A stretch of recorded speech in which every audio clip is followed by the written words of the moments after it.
Gabon deizuela guztioi, Kataluniako Generalitateko presidentea izendatzeko urgentziazko bilkura ostegunean egitea negoziatzen ari dira Junts per Cat, RC eta CUP alderdiak. Izan ere, presidentetzarako hautagaia den Jordi Turull eta iazko urriaren bateko erreferendumarekin lotutako beste 5 auzipetu prozesatuko ditu Pablo Llarena Espainiako Auzitegi Goreneko epaileak ostiralean. Junts per Catek eta RCek Jordi Turull Kataluniako presidentetzarako hautagai berria iragarri eta gutxira emandu Llarenak erabakiaren berri. Preso dagoen ANSeko lehendakari Jordi Sánchez zen presidente izendatzeko orain arteko hautagaia eta uko egin dio aukeratua izateari Roger Torrent Kataluniako parlamenteko presidenteari idatziz jakinarazi dionez. Torrentek iragarri du, berehala hasiko dituela alderdiekiko kontsultak presidentetzarako beste hautagai bat adosteko bidean. Obriré una nova ronda de consultes per proposar un nou candidat o candidata que se sotmeti al debat d'investidura durant els propers dies. Turullek orain arte ez du izan presidente izendatzeko adinako babesik, izan ere Carles Puigdemont eta Jordi Comín erbestean egonik ezin dute aldeko botorik eman eta ezinbestean CUPen babesa beharko luke Turullek presidente izateko. Subiranistek orain artean argi utzi dute hautagaiarengan baino proiektuarengan jartzen dutela iekarreta eta errepublikarako bidea beharrezkoa dela nabarmendu du Carles Rierak. Cap altre nom, inclòs el Jordi Turull, per nosaltres no serà una qüestió transcendent ni rellevant de cara a decantar la nostra posició. La qüestió central i transcendent és si es tracta de presidir un govern republicà o un govern autonòmic.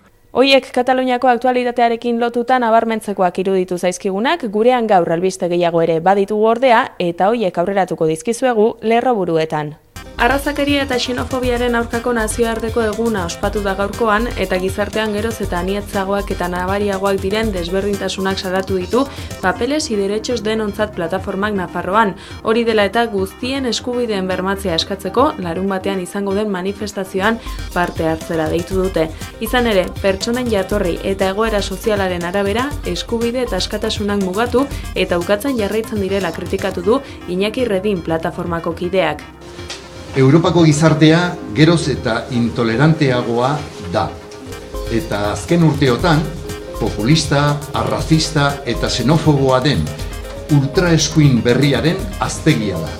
Pertsonen jatorria eta egoeraren arabera eskubideak zapaltzen ditu.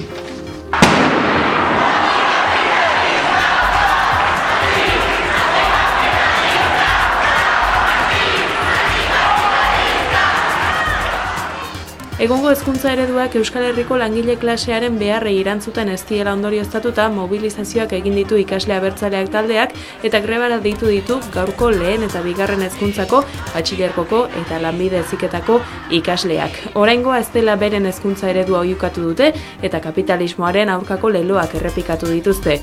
Deitzaileek aurrez ere adierazi dutenez ez dira kalera atera inolako gobernu, sailburu edo zuzendaritzari ezer eskatzera beren indar, gaitasun eta antolakuntza propioz, hezkuntza kapitalista suntsitzen ari direla erakustera baizik. Halabedik jakinarazi duenez, ertzaintzak hainbat gazte identifikatu ditu Gasteizen, bestalde ikasle abertzaleek salatu dute polizia espainolak sakanako 2 autobus geratu dituela eta gazteak taldeka jaitxiarazi ostean miatu eta identifikatu egin dituztela. Arteako IMG Industria de Mecanizados Germany enpresaren aurrean elkarretaratzea egin dute atzo altueratik erorita hiltzen langilearengatik. Lanarloko prekarietatearen ondorioz, aurten istripuz langile gehiegi hil direla salatu eta lan ikuskaritzari esku ardezala eskatu diote. Salatzen duguna da bai Eusko Jaurlaritzak, bai patronalak, bai ikuskaritzak esku hartu behar sartu behar dute. Hau berriro berta ez dadin, badaramagu ja hildako larregi azken bolada hontan, eta guztietan gauza bera emoten da, prekarietatea, lan baldintza zakarrak. Lakuntzatik eta untzuetik berriz, autoen bi karabana egin dituzte Iruñera, ELA, LAB, CGT, Esteilas, SK, Iru eta N sindikatuek joan den asteko 2 lan istripu salatzeko. Autoen karabanak Nafarroako gobernuaren lansailaren aurrean bukatu eta elkarretaratzea egin dute bertan. Lan istripuak saihesten aldirela, ez direla saihestenzinak, oinarrian daudela lan baldintza kaskarrak, oinarrian daudela segurtasun neurri faltak, eta horregatik eskatzen dugu Lan Osasun Institutuari eta baita Lan Ikuskaritzari egin dezatela sakoneko ikerketa bat argitzeko istripu hauen jatorriak eta egon litezkeen ardura. Gure esku dago eta bereziki patronalaren esku dago eta administrazio publikoaren esku dago. Lan istripu gehienen atzetik dauden arrazoiak badirelako prekarizazioa, lan munduan ematen den prekarizazioa. Horren atzean ere badagona bada enpleguaren kalidade eskasa, gaur egun realitate gordina badena. Eta hirugarrenik ere, arrazoietan dagona bada prebentzio neurri falta edo dauden prebentzio neurriak desegokiak izatea. Ostegunean Sakana Soziedad Kooperatiba enpresan lanean ari zela burdinezko pieza bat erorita hiltzen langile bat eta egun berean A15 autobidean Tiebas parean gertatutako beste istripu baten ondorioz kamioi gidari bat hiltzela ere salatu dute. Ostiralean azkenengo garraiolaria hemen bertan hil egin zen, aurtengo 7.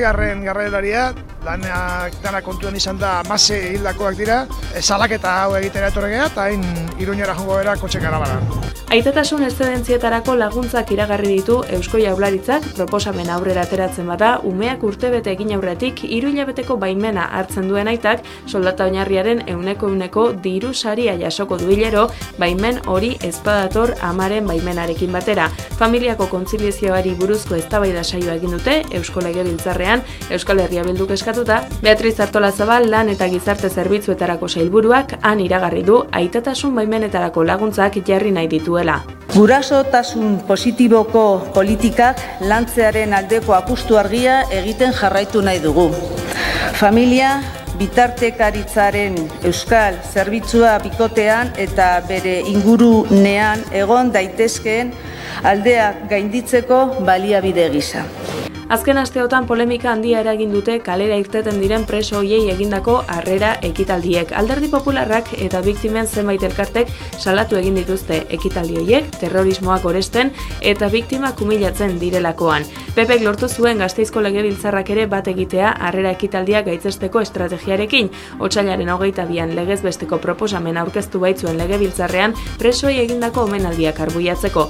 EAJak, PSek eta Elkarrekin Podemosek mozio hori baztertu duten, baina beste bat proposatu zuten eta bertan etaren indarkeria erabili edo zuritu dutenei zein erakundeko kide izan direnei egiten zaizkien omenaldi publikoak gaitzetsi zituzten. Josu Erkoreka Eusko Jaurlaritzako bozeramailaren iritziz adostasun horrekin bat egiten ez dutenek aztertu beharko lukete beren jarrera. Legebiltzarrak gehiengo bat izan zuen erabaki hori aprobatu ahal izateko eta erabaki horrekin ez daudenak, erabaki horrekin bat ez datozenak, aztertu dezatela zergaitik ez dauden, eta ahalegina egin dezatela, erabaki horrekin bat egiteko, erabaki horietan jasota baitago gehiengo batek Euskal Herrian uste duena eta planteatzen duena gai honen inguruan, eta gerora begira, elkar bizitza normalizatu bat gauzatu alizateko ezinbestekoak diren printzipio eta zutabeak hortxe bai daude. Barkaiz Rodríguez sortuko idazkari nagusiak erantzun egin die Erkorekaren hitzei eta esan du polemika modu artifizialean puzten ari direla zenbait. Puzten ari dela nolabait polemika hau, gustatuko litzaiguke Erkoreka jaunak esaterako ezker abertzalearekin agertu duen eta agertzen duen zorroztasun edo exigentzia maila hori esaterako PPrekin izango balu edota bere gobernukide den alderdi sozialistarekin izango balu. Joan den otsailean Alderdi Popularrak erabaki zuenetik presoiei egiten zaizkien harrera ekitaldiak jopuntuan jartzea eta eztabaida politikoaren erdigunera ekartzea ugariak izan dira horren inguruko deklarazioak. Atzo hitzetatik ekintzetara pasa eta Guardia Zibilak Oiana Garmendia, Antxon López, Miren Zabaleta eta Olatz Dañobeiti atxilotu zituen terrorismoari gorazarre egitea leporatuta Belen González Peñalba gaixorik zendutako presoari egindako akur ekitaldian. Guardia Zibilak deklarazioa hartu ondoren libre geratu ziren lauak. Eta naiz agerkaria jakinarazi duenez, Guardia Zibilak beste 3 laguni eskatu die Intxaurrondoko kuartelera joateko lekuko gisa deklaratzera. Mertxe Galdos, Elena Beloki eta Urtzi Iruin dira 3 lagun horiek eta uko egin diote Intxaurrondora joateari esan dute deklaratzekotan epaitegi batean egingo dutela. Donin horrez, Imanol Ubeda musikariaren egitasmo berria da, 2016an Bite Ertzean taldeak atsedenaldi mugagabea hartu zuenetik, Ubeda taldeko kantaria bakarkako ibilbidea prestatzen aritu da.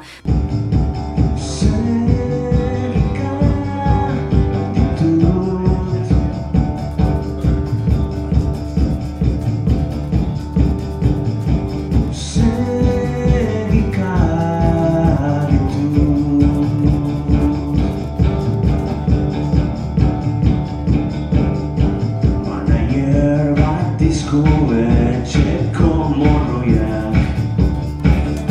Bide ertzeanen soinuetatik aldentzen saiatu den arren, bideari segitzen dio, haren gitarra jotzeko eta letra konposatzeko modu mugatua baitauka abeslariak, bere esanetan apirilean hasiko du aurkezpen bira, eta lehen geldialdia Bilboko kafeantzokian egingo du apirilaren 12an, arratseko 8etan. Irreziklo euskarazko ikuskizunen zikloak 10 urte bete ditu aurten eta gaurkoan sexigentziak askatu zizeneko lana izan da ikusgai Nafarroako antzerki eskolan. Horren ondoren Pantxika Lemur obraren txanda izan da, Ainhoa Juaniz aktoreak antzeztutakoarena. Juanizekin hain justu izan da 11 telebista pertsonaiaren inguruko solasaldia edukitzeko.